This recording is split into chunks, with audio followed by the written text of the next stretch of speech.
अरे भाई सारिका, ऑफिस खातिर लेट होता, जाए के नहीं के बका। अरे कहाँ बाड़ू तू? उहे त हम कह रहल बानी, का अब लेट नइखे हो रहल बा? अरे ई कहाँ, हमके ऑफिस जाए बदे लेट होता और मैडम के भोरे भोरे रोमांस हो जाता। Naughty girl. अच्छा, नोटी हम करतानी कि शैतानी रउआ करताड़ा? चला ऑफिस जाए बदे देर नइखे होता। अरे डार्लिंग, तू कहत हम ऑफिस नइखे जाई? चला, बहुते भइल। चला देर नइखे होता। अरे अच्छा सुनी, आज सांझी के जरा घरे जल्दी आ जाइहा। ठीक बा, हो करे जा चली। चला।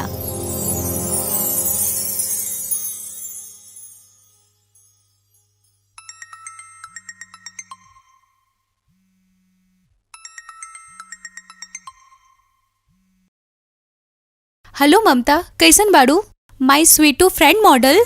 हे माय डियर, अब हम मॉडल नहीं खे बानी। मीन्स मतलब ई माय डियर, बहुते जल्दी अब हम एगो बड़ फिल्म के हीरोइन बन रहल बानी। Wow, congratulation. शुक्रिया, बहुते बहुत शुक्रिया। अच्छा सुना, हम बहुते जल्दी ऊ फिल्म के साइन करे बदे मुंबई आ रहल बानी। ओके नाइस, ई तब बहुते नीमन बात बा। Thank you. कब आवत अड़ू तू? बस ऊ लोग के फोन औते ही मुंबई आ जाई।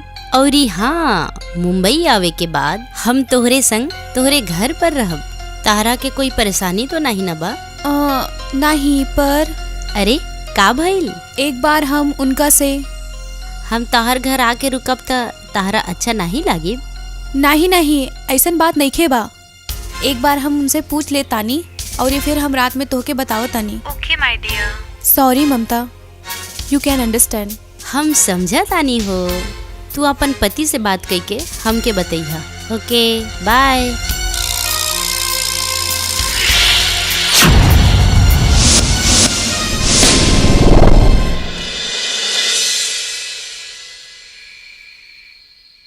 अरे सारिका, कहाँ रह गईलू? बहुते भूख लागता, जल्दी आवा। आ रहल बानी हो। एला अच्छा, हम रउआ से एगो बात करे के चाहतानी। हाँ बोली ना। हाँ, हमार उजे फ्रेंड बिया ममता, वो मुंबई आ रहल बिया।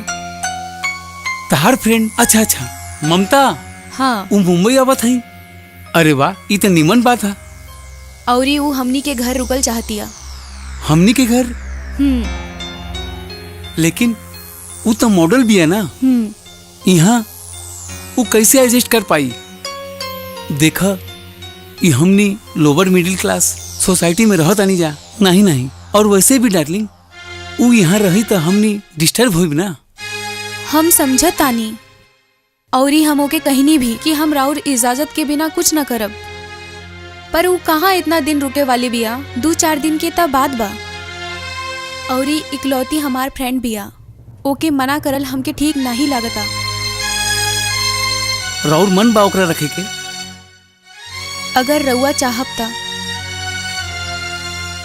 ठीक बा, ओके हाँ कही दा बस। Thank you.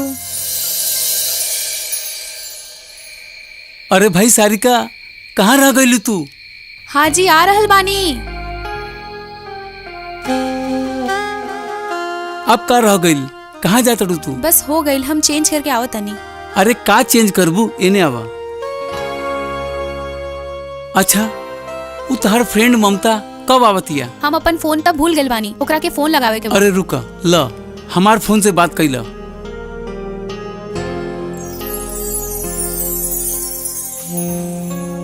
Hello my Sweetu friend Sarika, कैसन बाड़ू तू? हाँ, हम बात कैली उनका से। अच्छा, तब फिर का कहिले तहार पति देव जी? और वो परमिशन देले बाड़े। वाओ, तू आ सकेलू। ओके, तब फिर 2 दिन बाद मिला तानी। ठीक बा।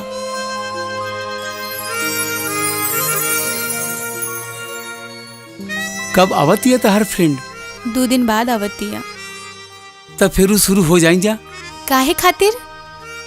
अरे भाई, 2 दिन के बाद तो तू अपन फ्रेंड के साथ बिजी हो जाइबू, और ही तहार बेचारा पति के खातिर तहरा लगे टाइम नहीं हुई, तो हमरा लगे खाली 2 दिन के टाइम बा तोहके जी भर के प्यार करे के।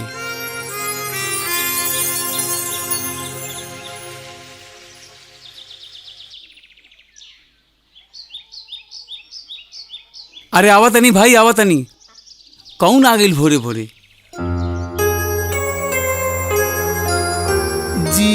रउआ अरे संभरी oh my God,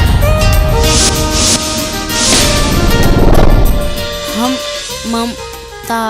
Mamta sorry आ गई लू तू। हाय।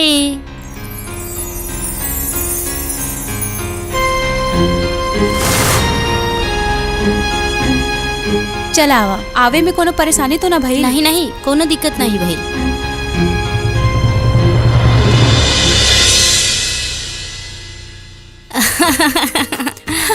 यार सारिका, ताहर पति तो बहुते नीमन इंसान बा यार, और बहुते समझदार भी। तू बहुते किस्मत वाली बाड़ू यार कि तोहके इतना नीमन पति मिलल बा। इहे खातिर तो हम तोके कहत तानी कि तू भी कौनो अच्छा लड़का दे के ब्याह कर ला।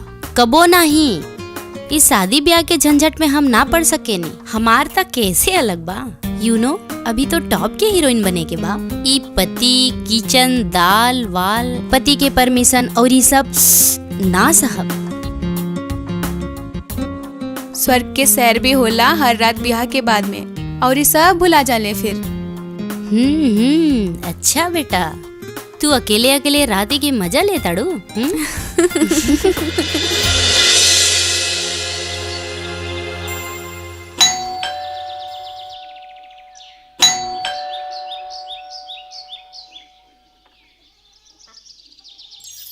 थैंक गॉड कि तू आ गईला। अच्छा सुनी ना, हमके एगो हेल्प चाहिए, प्लीज हेल्प मी। जी कहीं। एक्चुअली हमके मीटिंग में जाए के बा, प्लीज ई हुक लगा देना प्लीज। हम सारिका होई ना घरे में? सारिका नहीं के हैं। अगर सारिका होई तो हम ताहरा काहे बोलती? प्लीज लगा दो ना, प्लीज प्लीज प्लीज जल्दी से लगा दो ना प्लीज। हमके जल्दी जाए के बा मीटिंग में, जल्दी लगा दो ना प्लीज प्लीज प्लीज प्लीज।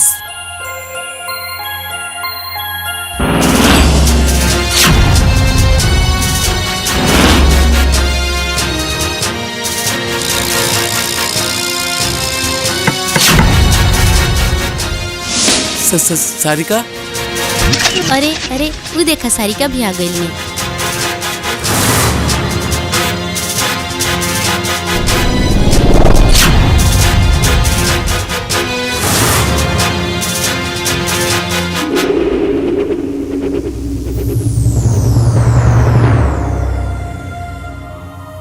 आज बहुते खूबसूरत लागत अड़ू तू। एक्चुअली वो प्रोड्यूसर के साथ मीटिंग रहल।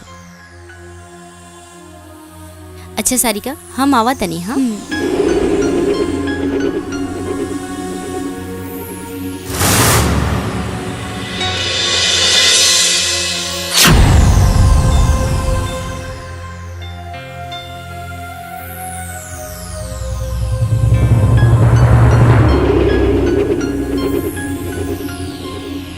अरे भइल कहा, अरे भइल कहा, तुम हमसे बात काहे न करेलू? कैले का बानी हम? कसूर का बा हमार? बतावा का कसूर बा हमार? कि तू नहीं जाना ताड़ा कि तू का करे ताड़ा? सब दिखता हमके। का दिखता तारा? हाँ का दिखता? उहे जे तू ममता के साथ करे ताड़ा हो। ममता के संगे? ओ सारिका, ऐसन कुछ नहीं बा। जे कुछ भी तू दिखले बाड़ू सब वो इत्तेफाक रहल, ऐसन कुछ नहीं बा। नहीं हम गलत बानी और नहीं ममता गलत बा। जे तू देखले बाड़ू सब तहार गलत फहमी बा। बच्ची नहीं के है हम, सब समझ में आवता हमके कि तू का कर रहल बाड़ा। समझ में आवता? का समझ में आवता तारा? हाँ कि हम गलत करत नहीं तारा संग? हम चरित्रहीन हो गई। हाँ हाँ चरित्रहीन हो गई। हम अपन पत्नी के संग विश्वासघात करता नहीं। हाँ ई जे तू कर रहल बाड़ा एकरे विश्वासघात कहल जाला। अच्छा त फेरू हम यहाँ काहे पड़ल बानी? हाँ तहरा के जे सोचे के बात तू सोचा, हम यहाँ से जाता नहीं। लेकिन एक बात सुनी ला, हम तहार पति बानी और हमेशा तहार पति रहब।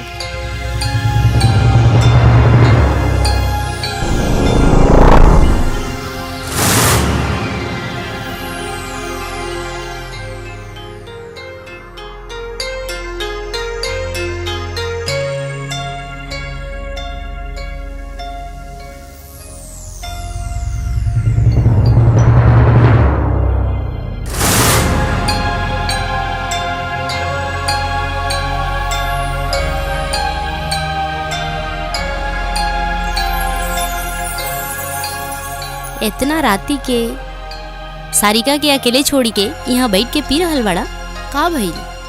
तू ई टाइम हमके अकेला छोड़ दे प्लीज। नहीं, हम यहाँ पर रहुआ संगे बैठब, यहीं बैठ के ड्रिंक करब। तू दारू पिए बा हमरे संगे?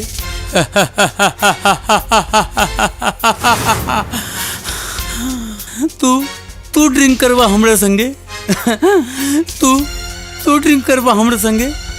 तू ही हमार जिंदगी में जहर घोल देले बाड़ी। तू हमरा ऊपर एक एहसान काहे न करेलू? तू ई घर के छोड़ के चली जा हो, ई घर छोड़ के चली जा प्लीज। तू ई घर छोड़ के चली जा। तहरा वजह से सब कुछ खराब हो गइल बा। तहरा ऐसा ना कही। सब कुछ खराब हो गइल बा। रवि छोड़ी हमके देख ला तहार प्यारा पति के वो हमरा संगे का करता। हम खाली तोरे बदे कुछ नहीं बोलत रहनी, हम समझावे के बहुत कोशिश कईनी लेकिन ही नहीं समझतने। हम खाली तोहरे बदे चुप रहनी। अब तू ही देखा। सारिका ई तहार दोस्त झूठ बोलती आई, झूठी बाई।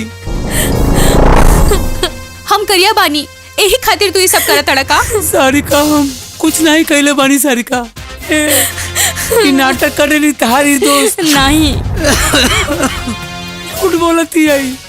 वो आपन हमरा से आके ब्लाउज के बटन लगवावेली, हमरा ऊपर जानबूझ के गिरेली। नहीं सारिका, ये सब झूठ बोलता सारिका झूठ बोलेली तहारी दोस्त, झूठ बोलेली। बस कर रवि, अब हम तहार औरी झूठ नहीं सुन सकब। बहुते देख लेनी हम, अब औरी नहीं। सारिका अब तू एक पल के बदे भी ई घर में नहीं रुक सकेला। नहीं सारिका। अगर तू ई घर से चल नहीं गईला तो ममता के रेप के जुल्म में तहरा जिंदगी भर बदे तहरा के जेल में डलवा दे। समझला तू? बस चली जा। सारिका ऐसे नहीं बोला। जितना प्यार हम तोहरा से करेली ना, उतने नफरत भी कर सकेली हम। समझला? ठीक बात सारिका, तू बोलेलू तो हम चल जाता नहीं सारिका, लेकिन तू एकर बात में ना ही तू ई चुड़ैल बा, चुड़ैल डायन बिया, डायन ई तोके फंसा दिले बा सारिका। चुड़ैल बहुते बड़ चुड़ैल बिया।